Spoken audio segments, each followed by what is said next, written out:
আমার খবর। মাছ ধরার জালেই আটকে গেল আস্ত একটা অজগর। মাছ ধরার জালে এমন আস্ত অজগর আটকে যাওয়ার ঘটনায় রীতিমতো শোরগোল পড়ে যায় এলাকায়। আর এরপরে খবর দেওয়া হয় সর্পপ্রেমী অমিত শর্মাকে।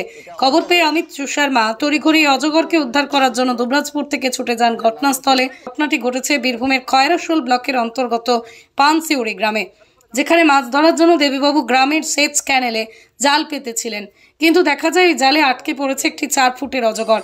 তিনি অজগরটিকে জলের মধ্যে আটকে থাকতে দেখতেই দুবরাজপুরের সর্পপ্রেমী অমিত শর্মাকে খবর দেন। অমিত শর্মা ঘটনাস্থলে এসে অজগরটিকে জালমুক্ত করেন।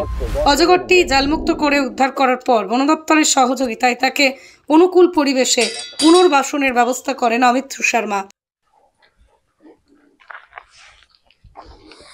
আজকে আমরা এসেছি খরসুল এলাকার পানশিউড়ির কাছে একটা ক্যানেল রয়েছে, সেখানে জাল লেগিয়েছিলেন আমার দাদা, নাম হচ্ছে দেবু।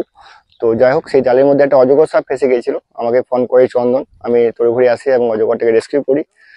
তো যাই বলবো যে সাপ যখনই দেখতে পাবেন অবশ্যই ফরেস্ট অফিসে অথবা আমাকে ফোন করবেন, আমি আসবো এবং সেটা রেস্কিউ করবো। হয়তো সাপকে মারবেন না, সাপ আমাদের পরিবেশের একটা গুরুত্বপূর্ণ জীব।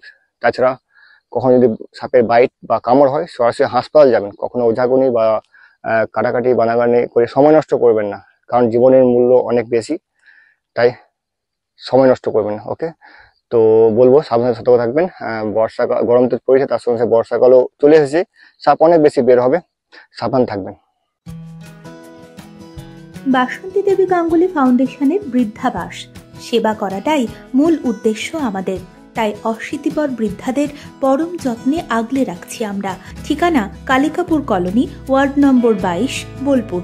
সাক্ষাৎ ও পরিদর্শনের সময় সকাল 10টা থেকে দুপুর 1টা পর্যন্ত। বিস্তারিত জানতে 7064722820 এই নম্বরে যোগাযোগ করুন। দেখতে চোখ রাখুন আমাদের ফেসবুক ও ইউটিউব চ্যানেলে।